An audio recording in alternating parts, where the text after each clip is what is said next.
Arkadaşlar bugün həyətdə əkdiklərimə falan baxacağıq. Başlayalım. Burada belə güllər falan var. Buranın sulama falan videosu gəlmişdi. Çəkərdim ki, həyətdə sulayırdım. Baxın. Burada tikanlar düşüyor. Birinci başlayalım. Bəzəni babam cümlətində oradan qopartmışdı, nəsə əkmişdi deyə. Burada belə buğdalar əkmişəm. Bunlar çıxıb. Burada buğda əkmişəm. Dünən əkmişəm deyə hələ çıxmayıb. Günəşlə vurur da yaxşı. Bir də bura əkmişəm. Bunlar da belə çıxıb. Bunların günlük baxımını yeyirəm, sulayıram. Bəzən üstündən kəsirəm. Mənim üçün hər gün sulayır deyə sulanmış olur. Bir də bir şey açmışım. Orada da bir şey açmışım. Gedək. Yani o bir yer var. Oranı qazaq. Orada da buğda əkək. Video like atıp abone olmayı unutmayın. Bakın. Buranı qazacağıq.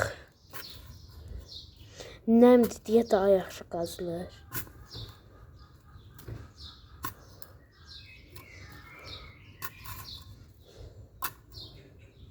Bunlar neydi? Əvvəlkilərin kökləri. Əvvəl burada da var idi. Baxın.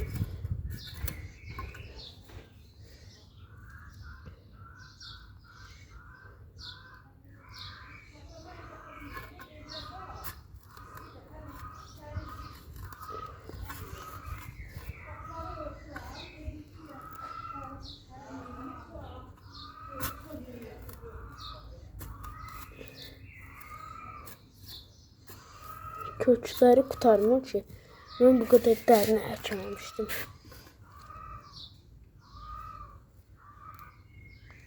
Oho, hələ nə qədər var. Deyə bura bir dənə əkəcəm. Soxulcan. Dostlar, soxulcan tapdım. Qaçıdı soxulcan harasa. İşte bizdə həyətdə çox var. Soxulcan.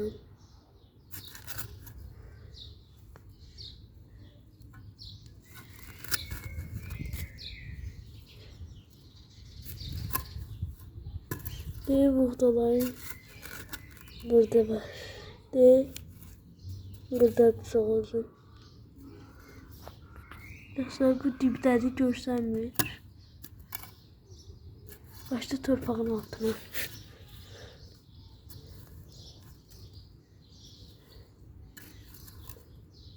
Harasa qaçıb. O nəmişliydi deyə gəlirlər bura.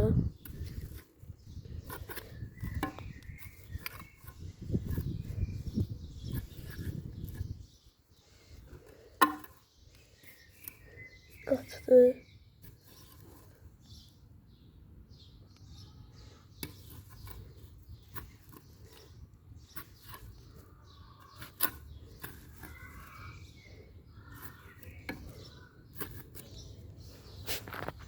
Bura buğda qoyaq. Gedib buğdanı götürək. Qorxdum şurasını.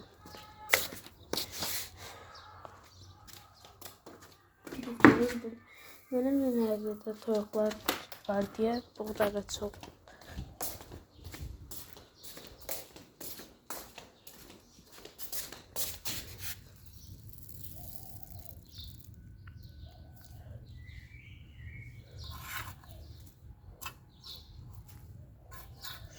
Mən çöldə bir dənə bizim yer var. Biz orada uşaqlarla həmişə piknik yeyirdik. Orada heç ot yox idi. Mən bir dəfə yayda əkdim. Daha çox çıxıb. Göstərərəm bir videoda. Çöldə başqa yerlərə də düşəcəm belə.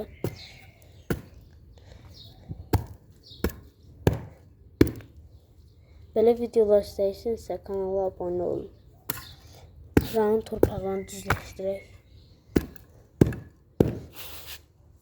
Bunu götürebilirim. Bir tanesinde bura falan açmıştım. O da burada olmalıdır. Kalsın burada. Yəqin o da bir iki günə çıxar.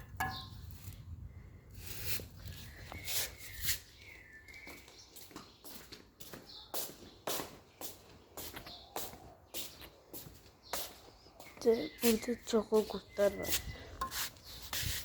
Ben dündən buranı təmizləyirdim. Çox belə çamur falan idi.